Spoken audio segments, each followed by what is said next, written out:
Hello and welcome to Rise of a Victor. This episode's dedicated to the coronavirus, the Covid-19, and just to give you some bit like a survival kit for our current situation, which we've all experienced. I'm here with my co-host. Your nearest and dearest. Yeah. Hello. Hello, over there. Sitting over there. We are keeping a distance. Keeping distance. Quite interesting. Yes, so we've been observing what's been going on, and I hope everyone's staying safe. Staying indoors. Please. Saving lives. Yeah. So currently, this is just the day after we've been locked down in the UK, and there's been confusion as to who should be allowed to work and who shouldn't, and people going on the tubes when they shouldn't be, and just general chaos, really, which is ensuing from lack of direct information or accurate information. But we wanted to do this episode because we're, observing so many people in so much anxiety at the moment. Yeah, masses. There's Absolute masses. so much insecurity about job security, income, relationships, homeschooling of children. Every aspect of life is upside down. Yeah, not being able to see your loved ones is just, particularly with if you've got older parents or your split families, not being able to see the children. Yeah, and there's been some clarity on the split children, split family, but even so, it's still, there are so many avenues at the moment of stress and potential anxiety with the unknown.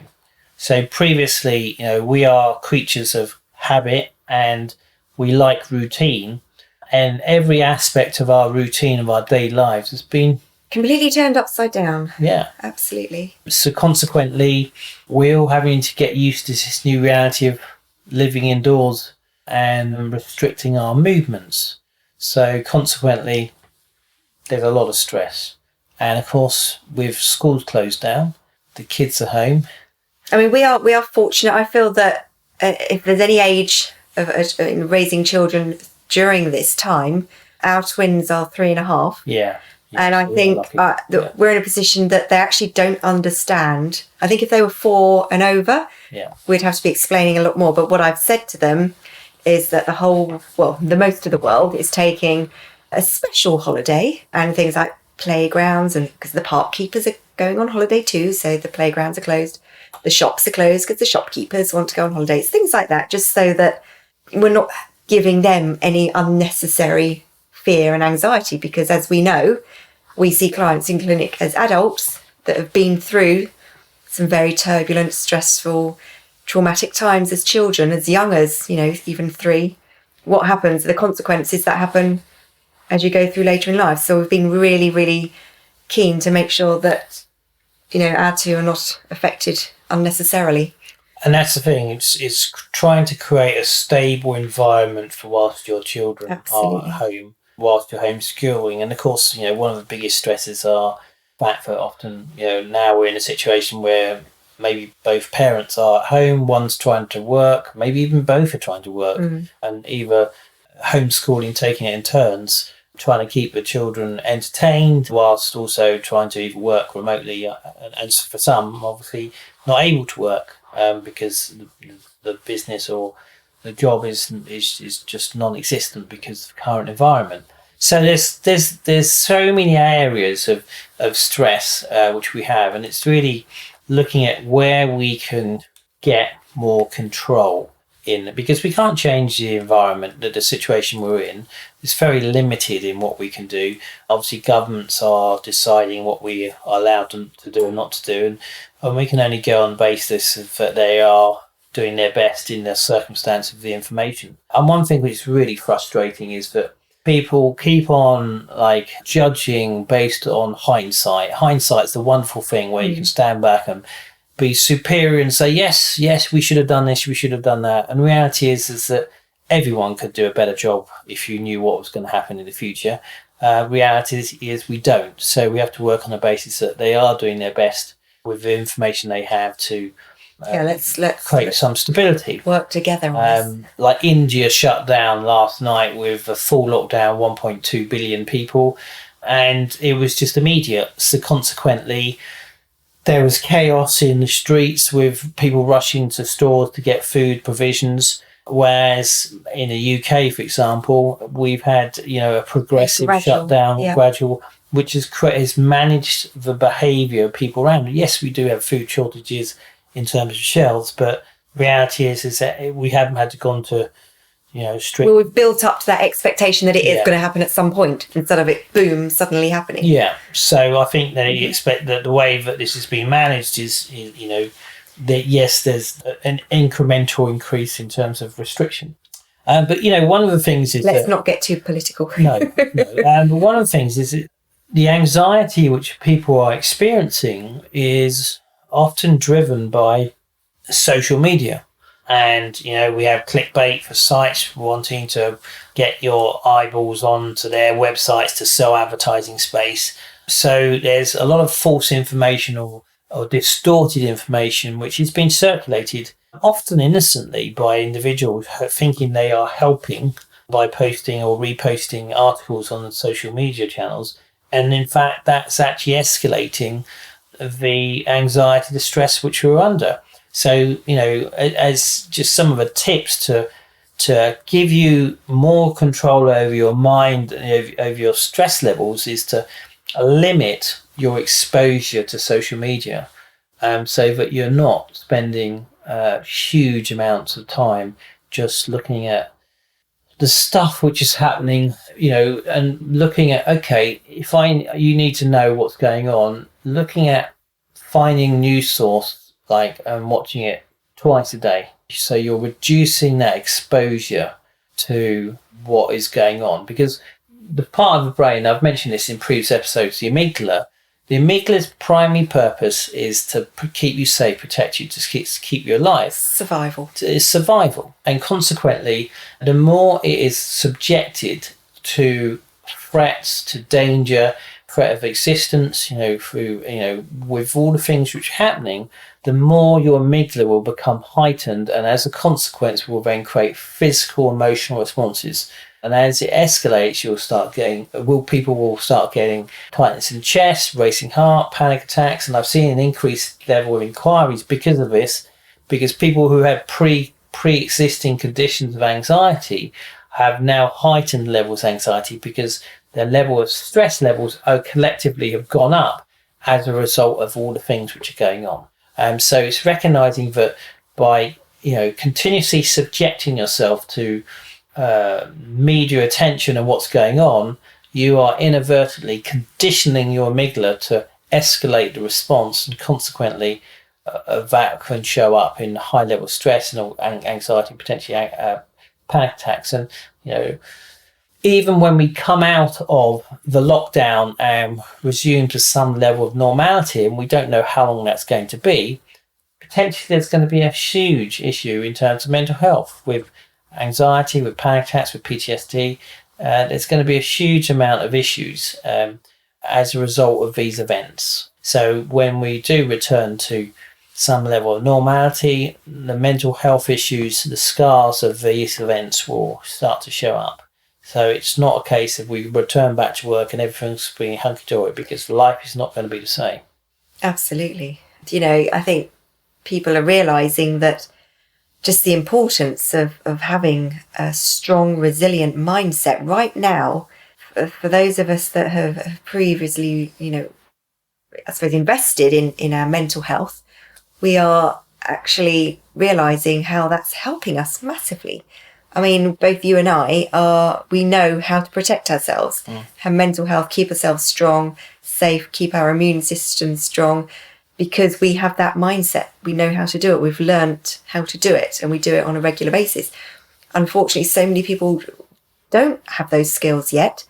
And I think this is key. I think this is highlighting that, we all physical exercise, the importance of keeping fit and eating right, but let's get mental health right up there at the top. And everyone needs to now start thinking about what they can do going forwards to give themselves a much stronger mindset to be able to deal with these situations. And just one of the things really is, is how we think about stuff. So when we are conversing with someone or we are obtaining new information, we can process that information in our head in different ways. And these are sort of NLP terms, neuro-linguistic programming terms. It's about how we run through a situation in our head. Because what happens is we get new information and then potentially we run through in our mind, what does that information mean to me? What is the potential outcome from that information? So, of course, if you're being subjected to some bad news about how many deaths there could be from COVID, from this outbreak and all of things, if we're running through in our mind a disaster movie of that scenario, then our amygdala doesn't know the difference between whether or not you are recalling a past event, experiencing something real time, or catastrophizing a future event. Your amygdala will process it as it's happening now. That's really key. So, for example, as a therapist, I've treated thousands of clients, and when people tell me their stories about the most horrific outcomes and events which happened to their life, they explain it to me, and I project their story onto a cinema screen. And the reason I do that is because I'm sitting in the chair looking at that movie of them telling me what's happening. Now, all too often, people can be told something and they can imagine it as if they're in the moment experiencing it themselves. And consequently, by thinking in that way, you are fully connected to your neurology and you will experience intense emotions associated to whatever that description of a story of an outcome is happening. But like if you have you're watching something on a TV screen or watching something in a movie, it's not you're not in it.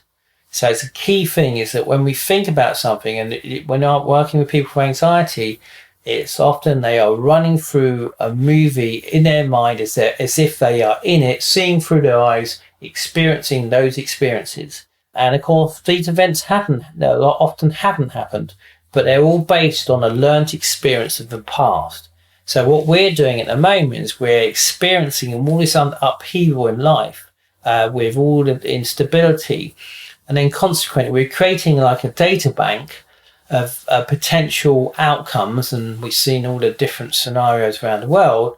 And then we effectively have this data bank to then start creating constructs in the mind, things which have never happened, but to all intents and purposes, our amygdala thinks these things are real. So consequently fires off an emotional physical response, creates adrenaline, creates cortisol, creates the physical sensations in the body, and of course creates the emotions of fear, of worry, of panic, of all these different range of emotions. So it's understanding that one is to almost like have a guardian protecting you from what information you allow inside your mind. The thing is, when we look at a screen on our phone, that phone has got a direct pipe straight into our unconscious. So what we feed it goes into our unconscious, our amygdala learns from that information, and if it perceived threats or dangers, it processes it. So it's understanding that, it's a conduit straight into your unconscious. So the more you protect yourself from allowing the information which is being projected on there, which often is false, the more control you have to be able to have, without the hysteria, without the all of the stuff around it, so you can get factual information. And that's really looking at where you get that information. So limiting your time on social media. Stop feeding the fear about what's going on, because people will make something bigger and bigger in their mind because the information they're getting about it, and they're creating bigger disaster movies. Yeah, and if someone's already got that vulnerable landscape in their brain, absolutely, it's just yeah. So our fears, are triggering these responses, these movies we create, disaster movies, creating that emotional physical response, and which comes along with that is internal dialogue. So your internal dialogue and how you're communicating with yourself. If you're communicating yourself with a fearful voice, a panicky voice, then you will directly feel those feelings, that emotions are within those words. So it's what we feed into our mind making sure we control it, so we stop getting information from sources which are potentially bogus or just exaggerated, controlling how much exposure we have to it, so we can just get the facts. Okay. And then when we do have that stuff, recognizing where we look at it disassociated, we're looking at it on a screen, or either a TV screen or on a cinema screen, so we're watching that, observing from the outside, rather than running a movie as if it's happening, because that's where the biggest trigger is for feeling an emotion. If you think of, just an example, if you think about a fantastic time you've had in your life, okay, a memory, could be a birthday, a celebration, meeting someone, whatever, some amazing event. If you recall that an event or time, there'll be a combination of two. It'll be either you seeing through your eyes and you having fun with whoever it is, your relatives, family, whatever that may be, okay, and you're seeing through your eyes. You're experiencing it as if it just happened, okay?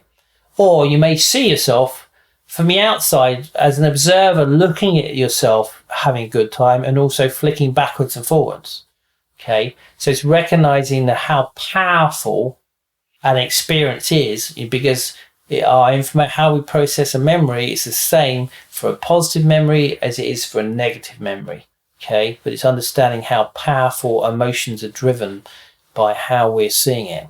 And just an example, virtual reality headsets, like a few years ago, the gaming industry is like really raving about virtual reality headsets. And I played around with them a few years ago, and just the simplest games, and you put a headset on and it basically overrides your senses. It is so real, it is so scary. So funny enough, we're not seeing all of these beat me up games, because when someone's playing Call of Duty, they know they're playing Call of Duty and it's on the TV, they're not associated to it. But man, if you are in it and you are seeing through your eyes and it's fully immersing you with the sound and the visual, man, it's scary. Really scary. And that's what we're doing inside our heads.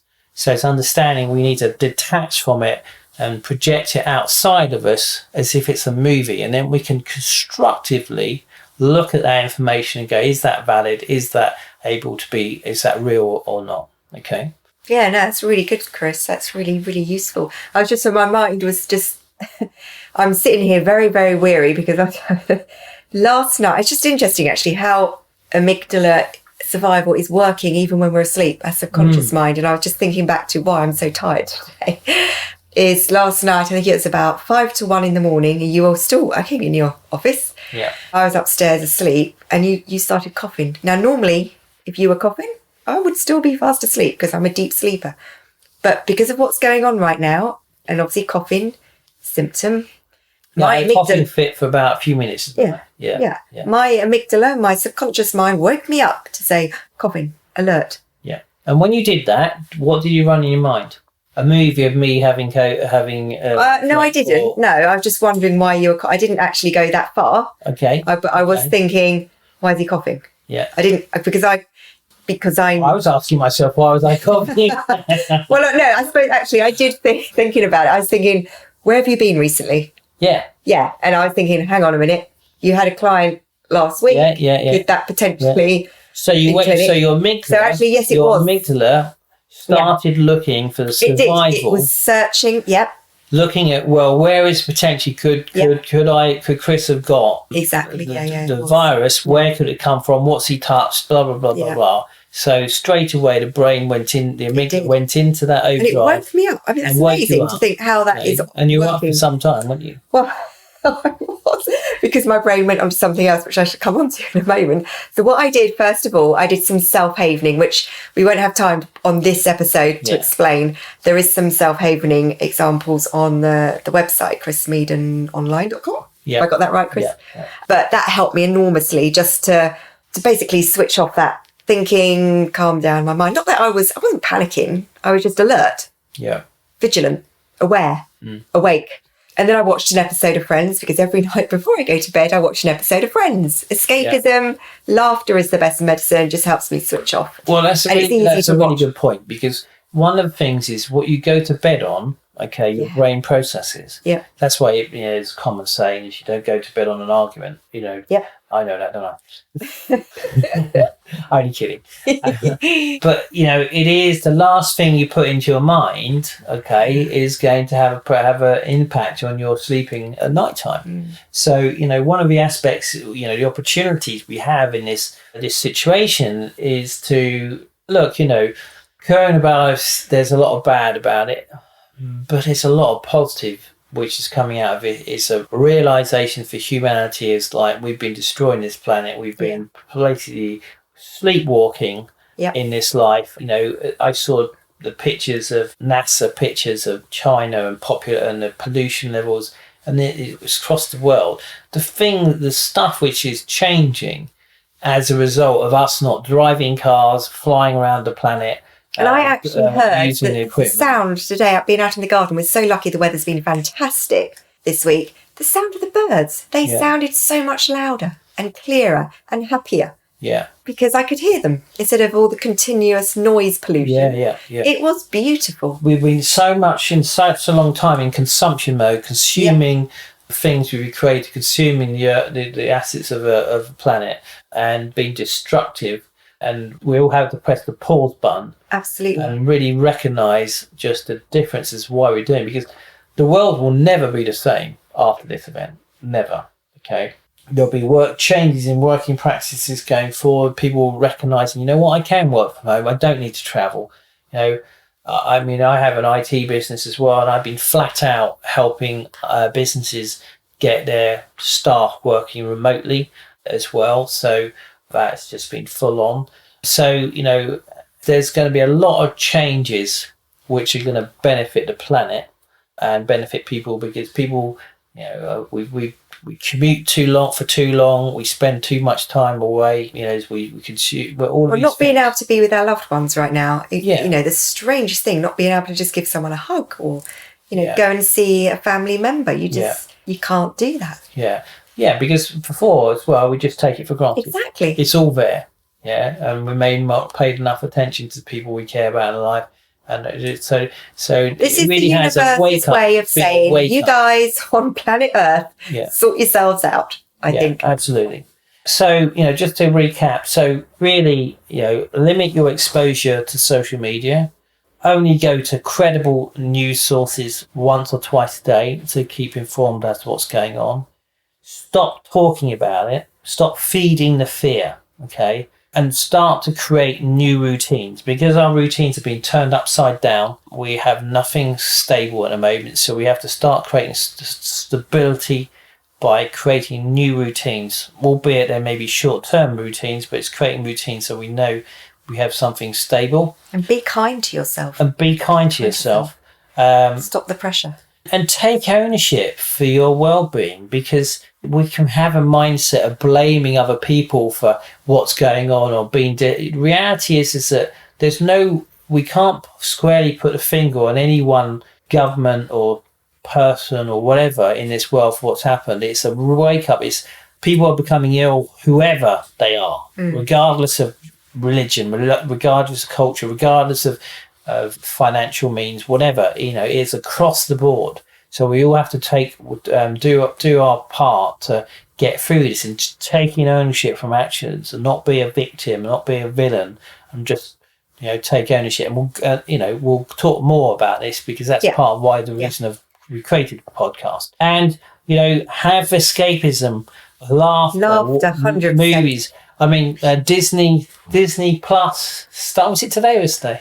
Yesterday. Yesterday, brilliant. All the Disney and Marvel. I love it. Because I don't watch much movies and stuff, but it's about being able to use this time, create quality time. Lindsay with the twins, it's been amazing, hasn't it? Last few days, I know. They were supposed to be going to nursery, and they've had a sports day today. They've done all kinds of things. Oh, they are so creative, and sometimes I let them just be bored and see what they can come up with in their imaginations. We've had the most amazing time. That's why I said I think the age that they're at, 3.5, is actually really, really good. But again, I appreciate that there's some people that have same age children that might be struggling, and let's support one another. From my experience, I've been watching, going, wow.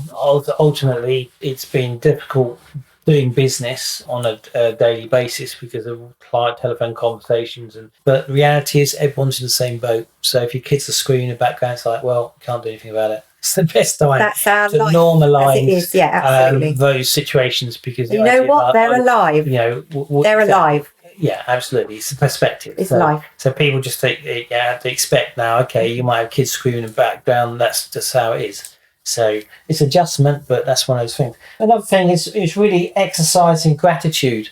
Massively. The UK government requested volunteers for NHS, but they wanted a quarter of a million volunteers, and within 24 hours, it got 400,000. Wow. So amazing. So gratitude for the delivery people, the NHS, the doctors, the nurses, everyone, for everyone, which is keeping the world moving and providing supplies for the food chains. I won't say the food chains as in the fast food chains. I mean the supply chains, groceries and stuff. So obviously there are going to be some winners out of this situation will grow massively from it.